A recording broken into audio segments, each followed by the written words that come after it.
నమస్కారం, welcome to 108 news Telugu. నా పేరు గ్రేసి. ముందుగా బులెటిన్ లో హెడ్లైన్స్. కాంగ్రెస్ సీనియర్ నేత డి శ్రీనివాస్ కన్నుమూత.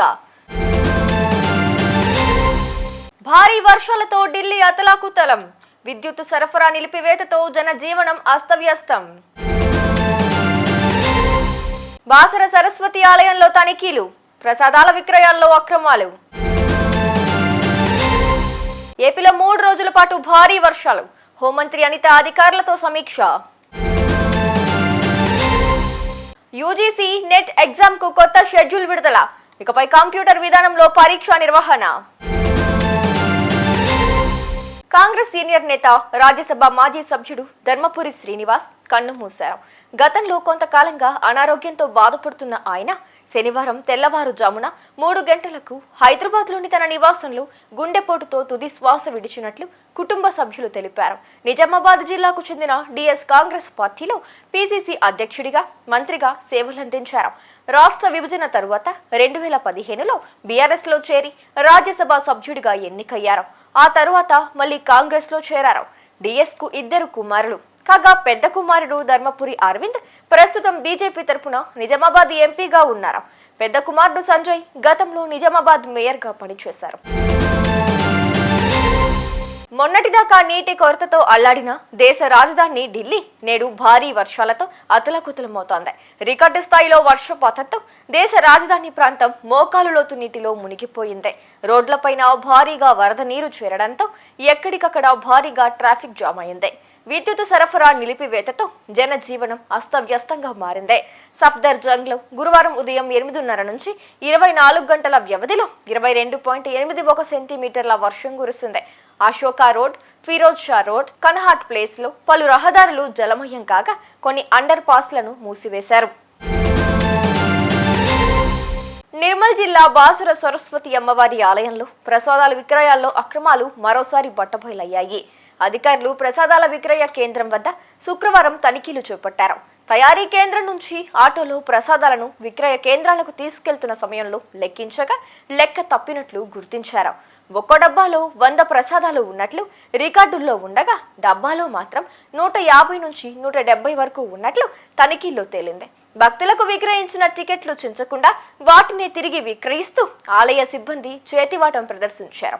ఈరోజు పులిహోర లడ్డు కౌంటర్ నందు అంటే స్టోర్ నుండి లడ్డు కౌంటర్కి వచ్చే దారిలో అంటే ఆటోలో తీసుకొస్తానండి డైలీ. ఆ విధంగా తీసుకొచ్చే సందర్భంలో పులిహోర ప్యాకెట్స్ ఎక్కువగా ఉన్నాయని నాకు ఇన్ఫర్మేషన్ రాగానే నేను వెళ్ళి ప్రత్యేకంగా వెరిఫై చేశాను. అందులో 350 రిజిస్టర్లో ఎంట్రీ ఉంది. అంటే అక్కడ స్టోర్లో నుండి ఇక్కడికి కౌంటర్కి పంపించే ముందు అక్కడ ఎంట్రీ చేసుకుంటారు. అక్కడ ఇన్ఛార్జ్ సూపరింటెండెంట్ ఉంటాడు, సెక్షన్ క్లర్క్ ఉంటాడు. వాళ్ళు ఎంట్రీ చేసుకొని ఆ రిజిస్టర్ను ఇందులో పంపించడం జరుగుతుంది. అందులో 350గా ఎంట్రీ అయి ఉంది. ఆ 350 కాకుండా అందులో 290 ఎక్కువగా ఉన్నాయి, అంటే 640 ఎక్కువగా ఉన్నాయి. అది మొత్తం నేనే దగ్గరుండి మిగతా వాళ్ళతోటి అప్పుడే మీడియా ప్రతినిధులు ఉన్నారు, అప్పుడు వాళ్ళందరి ముందే వెరిఫై చేయడం జరిగింది. అదేవిధంగా లోపల కౌంటర్లోకి వెళ్ళి కౌంటర్లో కూడా టికెట్లు కూడా వెరిఫై చేయడం జరిగింది. అంటే టికెట్లు మనం ఇచ్చే టికెట్లు చింపుతారు, అది చింపుతున్నారా లేదా అనేది వెరిఫై చేయగా అట్లా కూడా నాకు ఒక 35-40 వరకు నిన్న డీసీఆర్లో ఎంట్రీ అయిన టికెట్లు కూడా అందులో ఉన్నవి. డీసీఆర్లో ఎంట్రీ ఉన్నాయి అంటే ఆల్రెడీ చింపి ఉండాలి, అవి కూడా దొరకడం జరిగింది.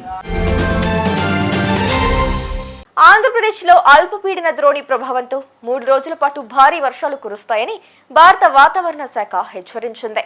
పిడుగులతో కూడిన వర్షాలు కురుస్తాయని హెచ్చరించడంతో రాష్ట్ర హోం విపత్తుల నిర్వహణ శాఖ మంత్రి వంగలపూడి అనిత ముందస్తు చర్యలకు ఆదేశాలు జారీ చేశారు. భారీ వర్షాల నేపథ్యంలో అధికారులంతా అప్రమత్తంగా ఉండాలని సూచించారు.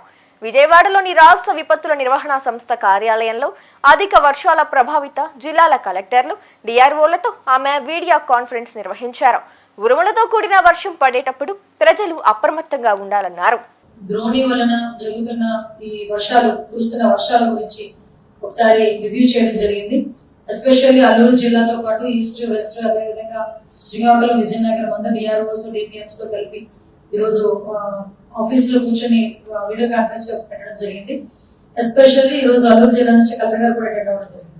ఏదైతే అల్లూరు జిల్లాలోని దేవీపట్నం దగ్గర పైనుంచి వచ్చిన ఫ్లడ్స్ వల్ల గోదావరి ఇంచుమించుగా ఒక ఎన్నో డేస్ దాటి ఒకసారి వరదలు అనేవి వచ్చినాయి అని చెప్పి ఒక ఇన్ఫర్మేషన్ రావడం, ఆ చుట్టుపక్కల గ్రామాలు కూడా ముంపుకు గురయ్యే ప్రమాదం ఉంది కాబట్టి ముందస్తు చర్యలు తీసుకోవడానికి అక్కడ ఉన్న ఆరోగ్య సిబ్బందికి కానీ, అదేవిధంగా స్కూల్ వాళ్ళకి కానీ, ఎడ్యుకేషన్ డిపార్ట్మెంట్ వాళ్ళకి కానీ, హెల్త్ డిపార్ట్మెంట్ వాళ్ళకి కానీ, రెవెన్యూ డిపార్ట్మెంట్, పోలీస్ డిపార్ట్మెంట్ వీళ్ళందరినీ కూడా అలర్ట్ చేయడానికి, అట్ ద సేమ్ టైం ఎక్కడ కూడా బ్రాడ్కాస్ట్ కూడా చాలా క్లియర్ గా ఎప్పటికెప్పుడు మన డిజాస్టర్ మేనేజ్మెంట్ నుంచి ప్రజలందరికీ కూడా అందడం జరుగుతుంది.